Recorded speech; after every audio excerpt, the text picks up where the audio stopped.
Salut à tous, aujourd'hui je vais vous montrer comment débuter sur Filmora et comment savoir se servir du coup de ce logiciel de montage qui est hyper complet. Cette vidéo ça va être un tuto simple et efficace. Filmora c'est un logiciel de montage qui est très simple à prendre en main. Donc pour tous ceux qui veulent utiliser un logiciel de montage qui est plutôt simple à prendre en main, c'est le bon parce que vous allez quand même pouvoir avoir un rendu qui est hyper propre et hyper professionnel. Donc cette vidéo elle a pour but de vous montrer quasiment tout ce qu'on peut faire sur Filmora. Donc comme ça, moi si vous cherchez un petit logiciel que vous tombez sur cette vidéo, et ben vous aurez toutes les bases et vous allez pouvoir commencer votre montage avec pas mal de connaissances. Cette vidéo elle sera montée avec Filmora comme d'ailleurs toutes mes vidéos. Si vous avez des questions, n'hésitez pas à me les poser en commentaire, j'y répondrai avec plaisir, hein, c'est un peu le but de la vidéo. Pour m'encourager, vous pouvez aussi liker la vidéo parce que ça prend du temps à faire ce genre de vidéo, il y a un travail derrière. Et pour finir, je précise que ça c'est ma chaîne secondaire et j'ai une chaîne principale où je fais des vidéos beaucoup plus divertissantes comme par exemple des vlogs et des trucs comme ça. Donc n'hésitez pas à aller voir, je passe beaucoup de temps sur ma chaîne principale, donc elle sera en description et vous pouvez la partager à tous vos potes. Vous pouvez aussi me suivre sur Instagram et sur ce, on peut commencer. Donc voici le sommaire de la vidéo. Vous allez avoir toutes les grandes étapes de la vidéo avec tout ce qu'on va aborder. Donc on va commencer par l'interface et du coup le commencement du logiciel. Voici ce qu'on voit quand on arrive sur le logiciel. Donc pour commencer un montage, il va falloir importer des vidéos, donc on va mettre des vidéos dans le logiciel, donc les vidéos qu'on souhaite traiter. Pour cela, rien de plus simple, soit on double-clique dans la zone des médias, soit tout simplement on prend un dossier et on glisse les vidéos qu'on veut à l'intérieur. Moi c'est ce que je vais faire parce que pour mes vidéos, je mets tous mes éléments dans un dossier et après je les glisse à l'intérieur. Donc là je vais prendre une vidéo que j'ai déjà commencé à monter, mais ça va être juste un exemple, n'y prenez pas attention. Et on va aussi glisser celle-ci et on verra plus tard pourquoi. Donc ici il y aura l'onglet médias où il y aura en gros toutes les vidéos et toutes les images qui vont composer votre vidéo et votre montage, et puis après tous les autres onglets on verra ça plus tard. Au niveau de l'interface, ici il y a le rendu qui pour l'instant est vide parce qu'on n'a pas encore glissé de vidéo dans la timeline. Après ici du coup il y a la timeline avec toutes les petites pistes. Donc pour commencer on va glisser notre première vidéo dans la timeline. Vous pouvez voir que là c'est une piste vidéo, une autre piste vidéo, et puis ici il y a une piste audio. Donc là nous avons une vidéo qui est complète, c'est-à-dire qu'en fait l'audio est lié à la vidéo. Pour séparer l'audio de la vidéo, nous pouvons faire soit clic droit et détacher audio. Donc là voilà, on peut voir que la vidéo elle est séparée de l'audio, donc on peut manipuler l'audio seul ou alors la vidéo seule,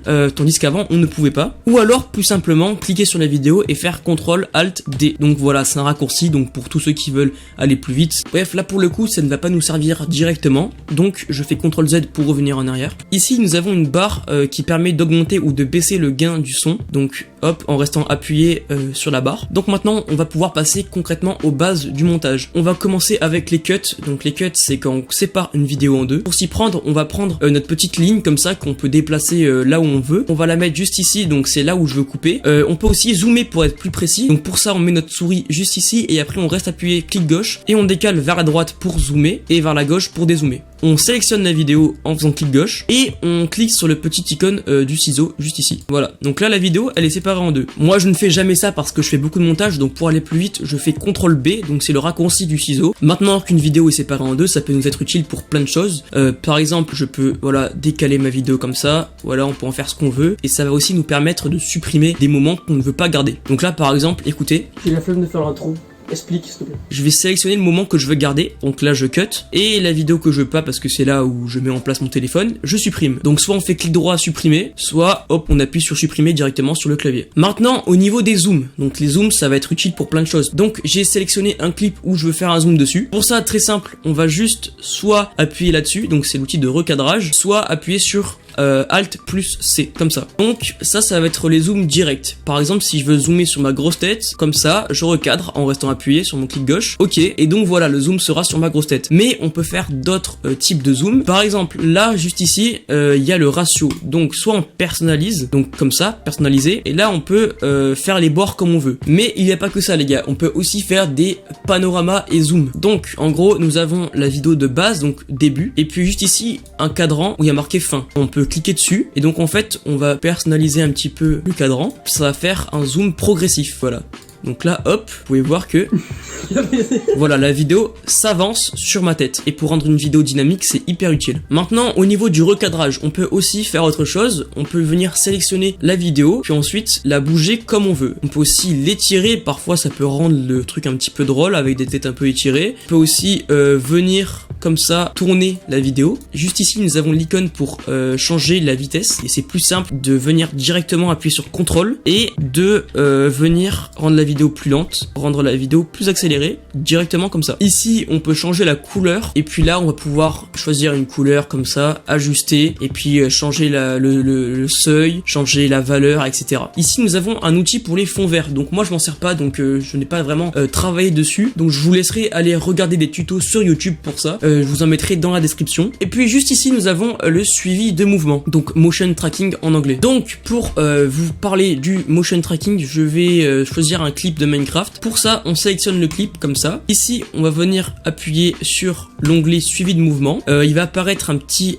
cadran comme celui-ci, et puis on va le recadrer à la taille qui nous convient. Donc voilà, comme ceci. Moi, je vais le faire sur le shulker qui est blanc. Pour être bien certain que ça ait bien marché et que c'est bien ce qu'on veut, on va cliquer sur commencer le suivi, comme ça.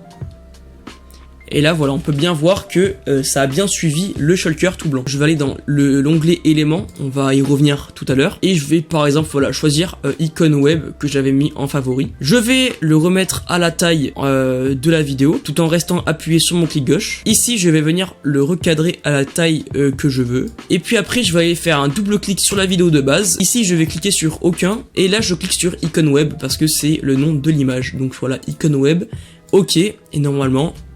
voilà, nous avons un petit suivi de mouvement sur le shulker. Donc, je vous avais dit qu'on allait traiter des petits onglets qui sont juste ici.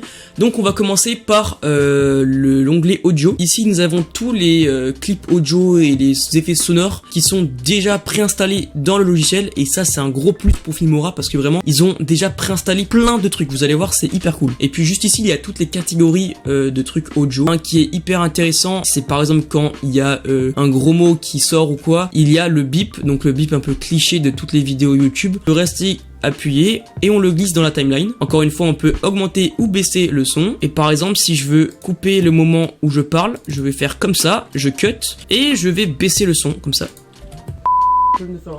Au niveau des titres, ici, faites pas attention, c'est tout ce que j'ai préenregistré, donc c'est des presets que j'ai fait moi-même. Donc pareil, ici, il y a toutes les catégories et on peut personnaliser bien sûr les titres en faisant double clic et en cliquant sur chaque truc, hop. Et puis là, vous avez juste à remplacer le texte. Vous pouvez aussi changer la police d'écriture et changer la couleur. On peut aussi bien sûr modifier tout ce qui est contour dans les paramètres avancés du coup qui sont juste ici. À ce niveau là je vous laisse chercher tout seul. On passe à l'onglet transition. Donc au niveau des transitions il y a vraiment pas mal de choix et c'est plutôt cool de la part de Filmora de nous avoir déjà préinstallé tous ces choix. Comme toutes les vidéos on a juste à les glisser et après on peut régler leur durée au niveau du temps, donc en restant appuyé sur le clic gauche sur les bords et ça peut donner des trucs comme ça. Voilà, c'est plutôt qualitatif, c'est vraiment bien. Au niveau des effets, c'est surtout des filtres, donc voilà, il y en a vraiment plein. Pareil, on a juste à les glisser comme ceci. On peut double-cliquer dessus et régler leur intensité, donc par exemple alpha. Au niveau des éléments, donc en fait, il y a plein d'objets et de choses qui sont en PNG et qui sont même animés. Donc par exemple des flammes, regardez. Bien évidemment, on peut changer leur taille, donc voilà, comme ceci, on peut les déplacer où on veut. Maintenant, on passe au niveau des écrans partagés. Vous allez choisir votre type d'écran partagé que vous souhaitez. Je vais en prendre un au pif comme ça, je le glisse là-bas. Pour l'instant, je désactive l'animation. Ici, je vais venir déplacer une vidéo que je veux mettre dans le petit 1. Je vais pouvoir aussi double-cliquer dessus, donc on peut zoomer et dézoomer. Pareil pour le 2, il y a juste à glisser dans l'onglet 2. Dans le petit bouton avancer, on va pouvoir tout simplement régler plein de petits paramètres. On va pouvoir changer le volume de chaque vidéo. Par exemple là, celle-ci, si je veux pas qu'il y ait de volume, je le mets à 0. C'est bien de préférence d'avoir le réflexe de toujours faire CTRL S pour que ça s'enregistre. Et au moins si votre PC il crache, ben vous allez pas tout perdre. Si vous voulez gérer les sons par rapport aux différentes pistes, c'est très simple. Vous allez cliquer juste ici. Et donc là, c'est le nombre de pistes qui sont remplies, en tout cas pour l'instant. Par exemple, vidéo 1, il va correspondre à cet endroit-là, parce que ici, bah, il y a de la vidéo. et donc il y a le petit logo 1. Donc si vous voulez mettre le son au maximum, il y a juste à faire comme ça, et ce sera sur cette piste ici. Même principe pour la vidéo 2, donc c'est celle-ci, et puis là on peut augmenter ou baisser le son principal. Donc si ça va être au max, toute votre vidéo va être au max. Donc maintenant quand on veut finaliser notre projet, on appuie sur exporter. Il y a plusieurs options qui s'offrent à nous. Donc par exemple si vous voulez faire une vidéo YouTube et l'exporter, vous donnez votre titre, voilà, on s'en fout. Pareil, description, on s'en fout. Après vous allez vous connecter à votre compte. Moi je vais vous montrer comment le faire sur son propre PC. Vous choisissez le dossier dans lequel vous voulez que la vidéo s'exporte.